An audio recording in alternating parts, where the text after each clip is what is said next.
And welcome back into the Irn-Cru podcast, a Scottish NFL podcast made in Scotland by NFL lovers. And tonight I am delighted to welcome in a very special guest, Griff Whitman from LFG Boston. He's here to help us break down the Super Bowl for us from a Patriots perspective, of course, with the boots on the ground, what's going on in Boston. Griffin, very much welcome to the Irn-Cru. Great to have you on. Great to be here. Excited to be back in another Super Bowl. Let's go, Pats. Let's go, indeed. Great to talk to you again. I think just to give a wee bit of context, we have spoken before, very briefly, before it was part of the tailgating of the it was the Carolina Panthers home game. You were doing your thing for LFG Boston, and we had a conversation beforehand where you'd asked me to give a hype up video for the Patriots, and what a season it's been since then.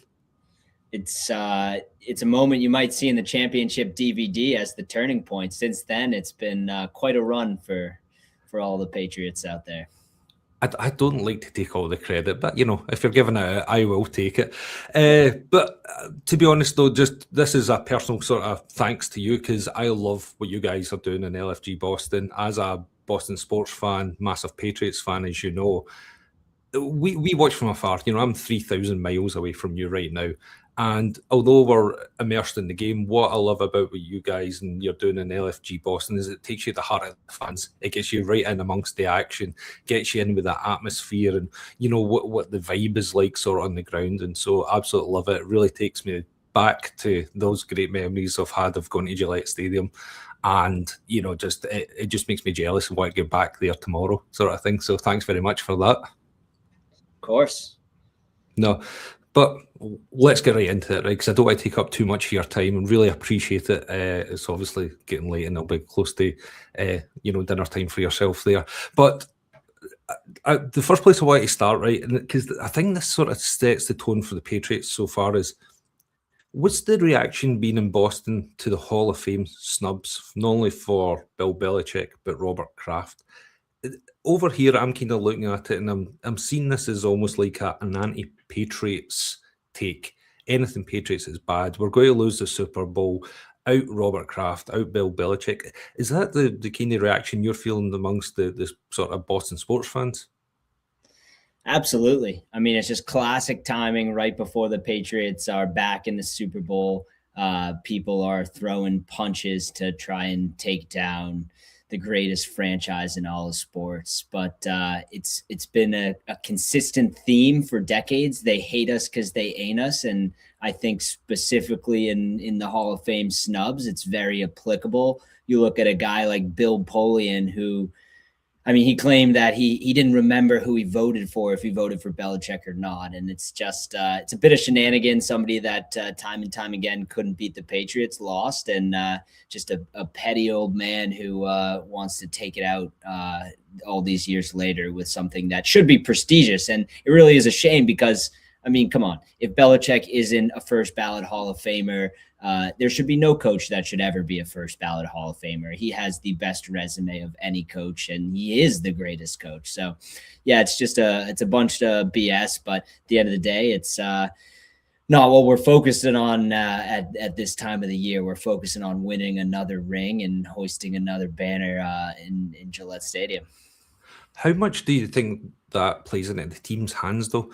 This feeling of being the underdog, of being disrespected, having the rest of the NFL world turning against us, wanting to see us lose. Do you think that's something that Vrabel, we've got a saying over here when it comes to soccer, is like, you pin that up in the locker room. Do you think the team are going to see that all over the place? I see there was something tonight with like Tony Dungy as well. Can't remember who he voted for, or was no comment. Do you think these things are getting plastered up all over the Patriots locker room right now just to give them that little bit extra of motivation if they ever needed it?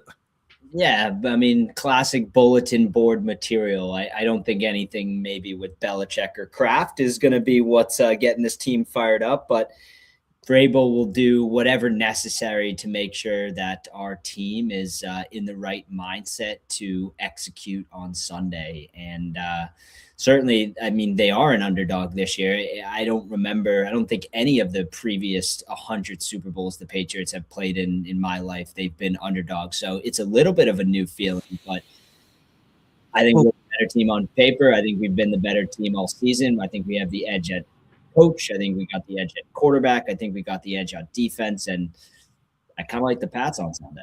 Yeah, no, me too. We'll definitely get into that. Just on the top of it, I actually researched it. Do you know over the last 10 since 2001 against the Rams, we've actually only been the favourite of 3 Super Bowls?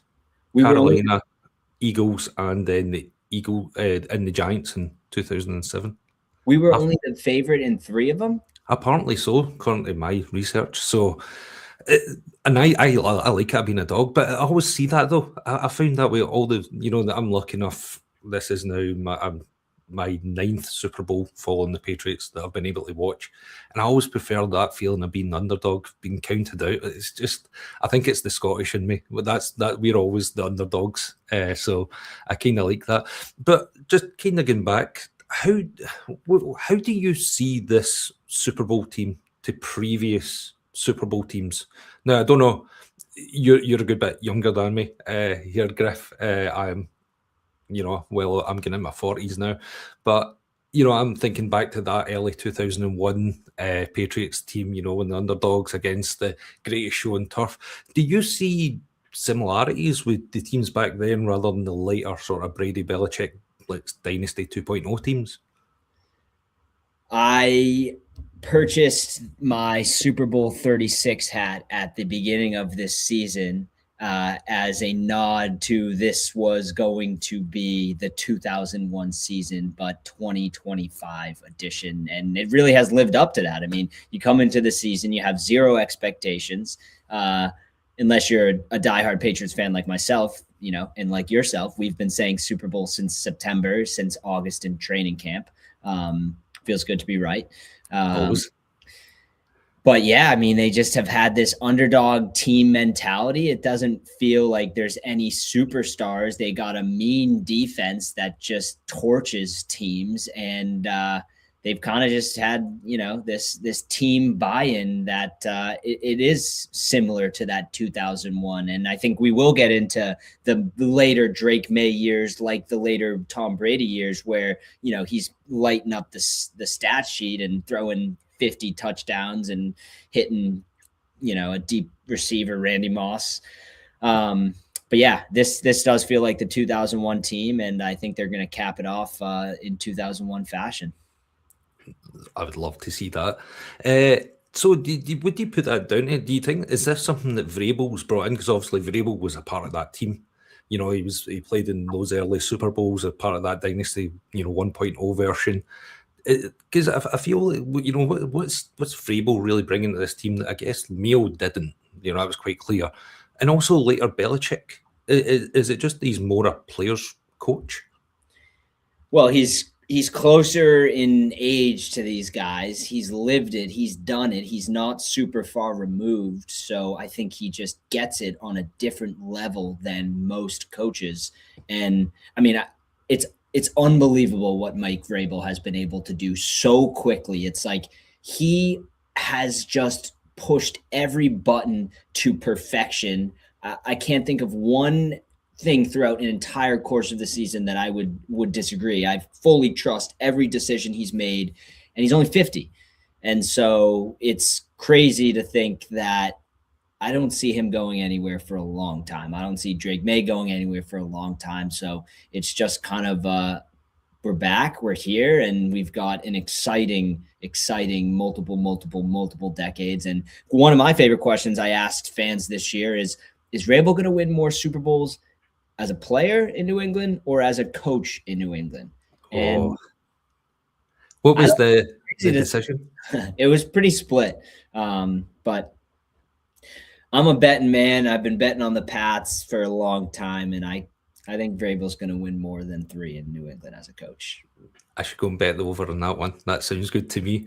Again, ever the optimist, but why not? When you look at such a young team we've got, it feels like it's been many years since we've hit in a draft like we've hit this year. To see so many rookies contributing in such a big way to the team is just brilliant to see. And I guess Vrabel plays into that as well, being able to develop these young players where maybe quite the patience for the rookie mistakes. He was quite prone to benching, if there if there was a mistake, but you look at what Vrabel did after the Steelers game, week 3, to Ramondre Stevenson, for example, he just put an arm round about him, brought him in, and his confidence going in, and that's just something that I think we're seeing. What do you make of this young rookie class? The rookies we've got in the team? It's been great. Trevion, I think an interesting note is Belichick. I think he drafted one punter from Ohio State, but in all the years Belichick coached, he never drafted any players from Ohio State, a traditional powerhouse football program. And Mike Vrabel comes in. He's an Ohio State guy, immediately takes an Ohio State running back. And it's great to see. I don't lean Michigan or Ohio State, but I know Ohio State produces great football players. And so I was surprised to see Belichick had never really gone after the Buckeyes. But here we are. We got a Buckeye coaching, and he's bringing in a Buckeye in his rookie year and already making a large impact. So, yeah, tremendous cross. I mean, Will Campbell, he's got some room to grow, but overall, it's just been a great season. Rookies, veterans, new guys, old guys. Well, I guess that's what sort of you look at. We've got obviously Matt Collins walking about doing his Warriors impression just now. And with that warrior mentality, how has the sort of New England and Boston areas really taken into this sort of narrative of because we're seeing this Warriors. Do you know what it reminded me of? Dare I say it, the Eagles' 5th Super Bowl 52, so we know where the dog masks. Do you think, again, this is just something that's going to kind of play into, or is that a gimmick? Because to me, I look at it from here and we're kind of seeing this camaraderie, what I feel we've not had for a long time, a real team spirit. As I said, it really reminds me back to the 2001, then been introduced as a team. Is that what the guys like, Stephon Diggs and Matt Collins has been able to bring to this team? Yeah, absolutely. And it translates off the field. And in Boston, where privileged, spoiled, you accustomed to winning championships regularly. And I think that's what's fun is you see the different personas and energies and vibes and for lack, not necessarily just gimmicks isn't the right word, but just traditions or superstitions that they take on. And we've seen so many of them in Boston, and you sometimes can just tell it immediately. And this is the type of team that you really felt this special juice to them for a long time, and seeing, we all we need, and just how they've come together, and, the Bottles and Mac and Barefoot. They got all the elements of a team that is ready for a parade in Boston. Oh, I love it. I love it. Honestly, I'm getting so excited. You gotta fly out for the parade? Sorry? You're going to fly out to Boston for the parade? I would love to. I was very close to coming over to watch the game, but unfortunately, just some issues at home and just kind of looking after my kids and things like that. We've not been able to make it happen. But I'll be back over soon. I would love to come out for the parade when we win. That's me stamping my colours to the mast there. Will they have a parade in Scotland, a Patriots parade, if we win? It'll probably be me just running down the middle of Glasgow, probably buck naked. But we'll see. We'll see if we can get a couple of people to join me. I'm sure Big Scud, Big Pat's friend. We would love that. We'll get some Boston. We'll get video footage of it. I hope I'm coming through okay there. Sorry, I know my internet's playing up, so apologies if it is a wee bit robotic. But let's jump to the game then. We kind of mentioned Will Campbell.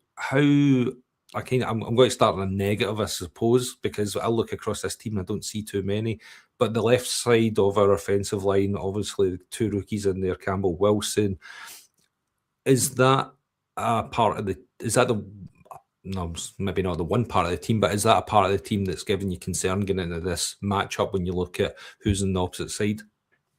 Generally, no concern anywhere. I think that there's 2 possible outcomes for this game. I think one of them is a nail biter, and the Patriots come out in a one possession victory at late, or I think there's a good chance this team could win by 2, 3, 4, 5 scores. I just think they have the ability to shut them down on defense. I'm not really worried about Sam Darnold, and hey, I'll eat my words if I need to, but Sam Darnold is he's kind of a loser, and you don't think losers win big games. And I can't see him picking apart this defense. I can see Drake May having a playoff game coming alive. He has yet to really, really light it up yet this postseason. And no concern, trust our team. They're doing what they got to do. And it's time to bring the Lombardi back home. Yes. I'm so excited. Sorry. I keep on reacting every time to that. No, try and be professional, but I love it. Is that where you see the key matchup is, though? Let's get Darnold off his mark. Let's get him seeing ghosts. Do you see big Milton Williams, Barmore, Tonga, throw the house at them, just mix up those different looks from defence to really make them uncomfortable? To me, that's the obvious key to winning this game. We've seen it before. I think, as I mentioned, in our podcast last night, Darnold, I think, is 0-6 against us. Is that where can you really see this being the defence taking control and just maybe taking that pressure off Drake? Absolutely. And I'd love to see Barmore get in on offense as a fullback, or even Tonga get in there and catch a touchdown pass. I think it's inevitable that those types of plays will happen in the Vrabel regime. And I wouldn't be surprised if we see a Tonga touchdown here in San Francisco on Sunday. Oh, I'd lose my shit big time. I would seriously lose it, because that would be unreal. Because obviously, look back to the what Super Bowl was it where Vrabel caught a touchdown pass? Was that against Carolina, or was it? He did it in 38, and he did it. Yeah. Oh, he did twice, didn't he? Yeah, that's right. So and they actually had Richard Seymour out there blocking in there too. So you just love seeing old Patriots highlights, and those 03, 04 years, they were just so dominant. And I think Vrabel knows a lot of the ins and outs and will apply that type of skills and schemes into this new regime. My prediction last night is that it would be an Andy Borregales walk-off field goal, just to replicate that Adam Vinatieri, or twice he did it walk-off wins back in the day. It really does I can just see that reflection going back. The other area I think is really going to be key for us, and I guess stopping the Seahawks, is special teams. And once again, I would absolutely lose my shit to see Marcus Jones take one to the house. How big a key do you think special teams will be in this game? Because I look at the other side, they've got what's his name, Shaheed. Obviously, he's very capable. Schooler's got to be on his game. Do you see special teams really kind of dominating here as well? Yeah, I think equal parts special teams, offense, defense, and everybody knows that they got to take care of their job. And I certainly love having Marcus Jones back there. I think that was the first touchdown of the Carolina game, was the Marcus Jones punt return. And that was literally the moment where it was like, all right, since then they have dominated every half of football other than one minor blip against the Bills. It's too bad we couldn't have been able to play them and take care of them in the AFC Championship. But we deal with the cards we're dealt, and we're in the Super Bowl, and they're not. Speaking of the sort of cards, how has the Boston sort of media, people, fans sort of reacted to all the talk? It's, this team stinks and it is just all the schedule. At the end of the day, you play who you play, and we've just happened to beat everybody we've played, and it doesn't matter. 7 of the last 10 Super Bowl champions have had historically easy schedules. Maybe the Patriots is up there for sure, but we saw in the last 5 years when the Patriots were bad, they couldn't beat bad football teams. So this year, when you play bad football teams and you pound them all, it feels good. And we didn't just pound them, we eviscerated them. I think there's a crazy statistic. 11 of the teams' wins we had this season, all their coaches are fired. I mean, granted, you got the whole division, 2 wins against the Jets, win against the Bills, 2 against the Dolphins. There's 5 right there. But we didn't just beat teams. We forced them to question their future in the NFL and say, we need to go in a different direction. So it's a testament to how dominant this team has been. And you play who you play, and looking forward to playing this Absolutely. And that's the thing, isn't it? This is the NFL. This is professional football. There is, I know they will say it, there is no easy games apart from the Jets, but fuck the Jets. Yeah.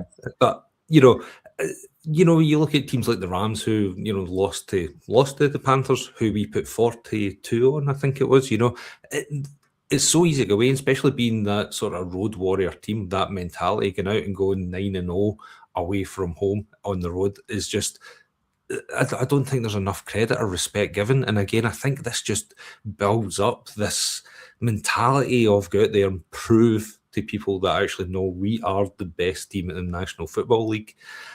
How kind of talking about, we've got to obviously touch on Drake May. Any concerns over that part of the world about his shoulder injury, or do you think the lad's got to be good to go? He'll be good to go, or the medical staff will have him consuming things that will have him good to go. So he'll be out there. He'll be slinging. I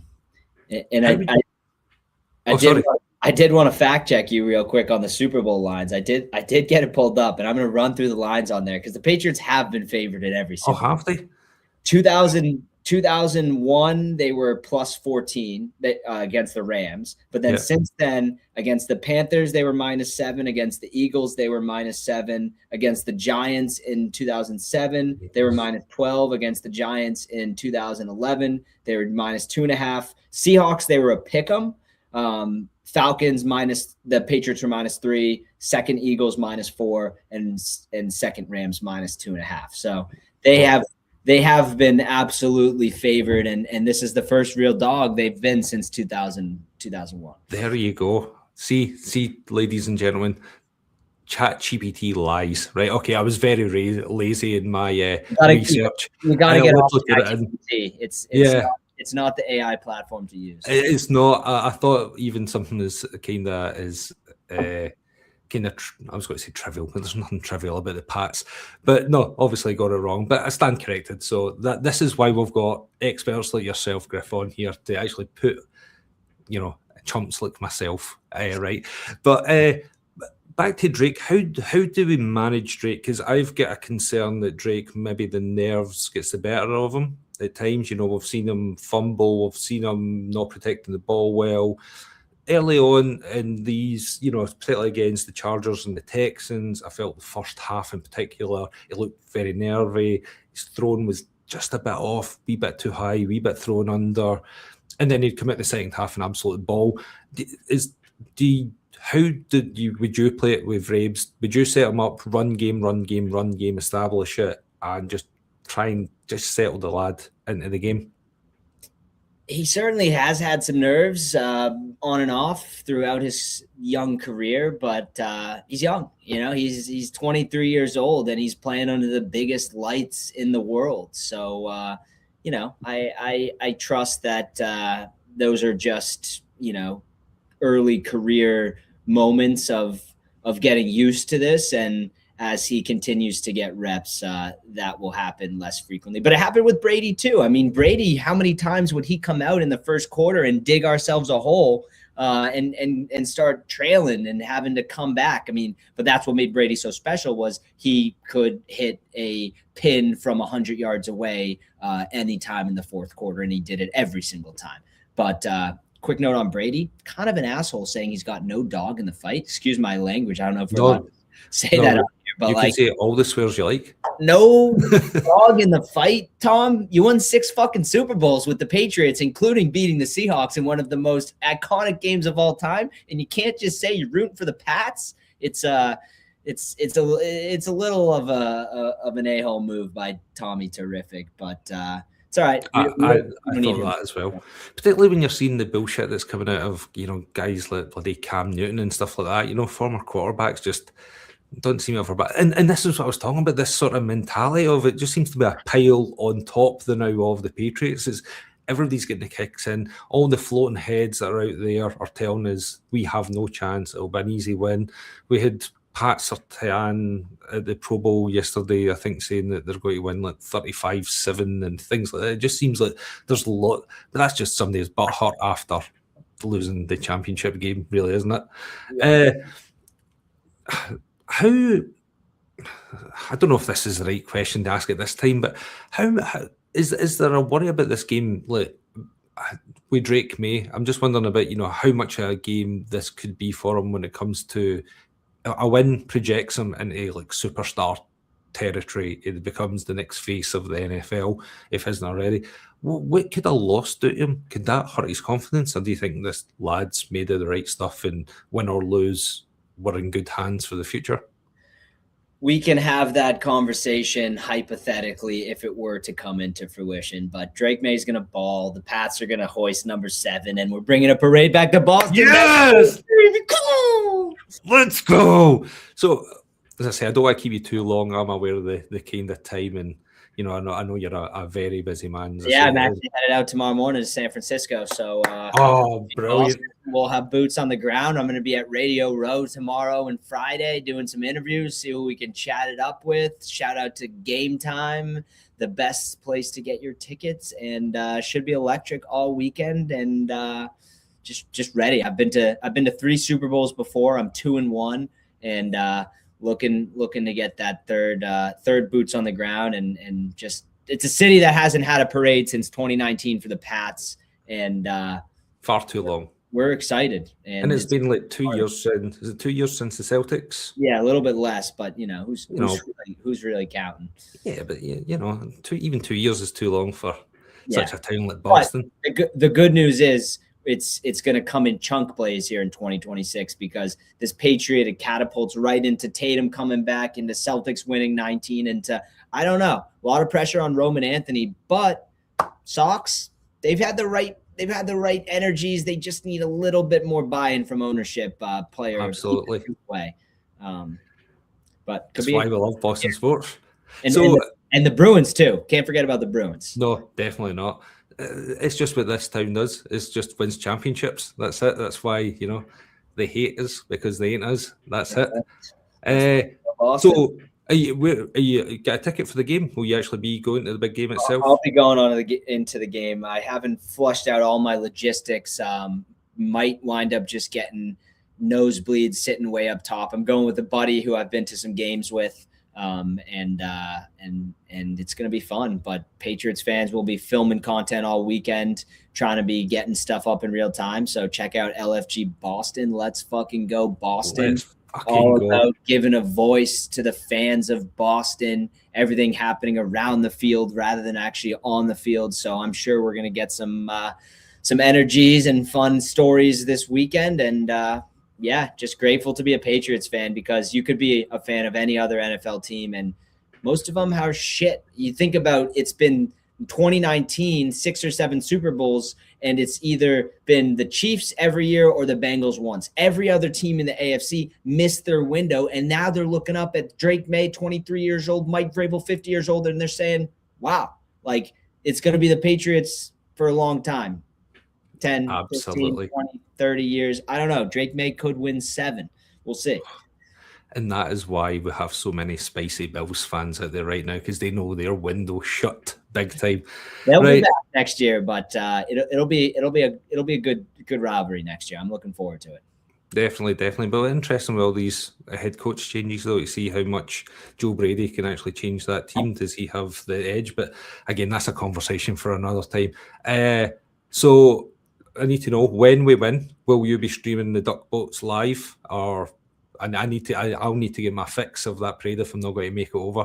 Yeah, we'll be pumping content. LFG Boston, we are rolling. We've got some new help on the team, and getting ready to ramp it up into 2026. So we'll definitely have the content rolling for the parade, and excited to keep building on the community of Boston diehard fans. And we have fun. If you don't know us, check us out. Let's fucking go Boston. And yeah, giving a voice to the fans.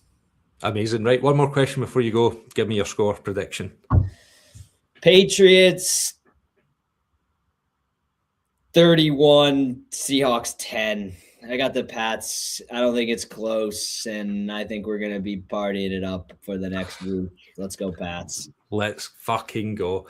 Griffin, an absolute pleasure to have you on with us. Thanks very much for giving up your time. Like you said, I know you're so busy, and obviously heading out to San Francisco as well. Have an amazing trip. Stay safe out there, and go Pats. Let's go, Pats. All we got. All we need. Right. Thanks very much, mate. Appreciate it. Bye. See ya.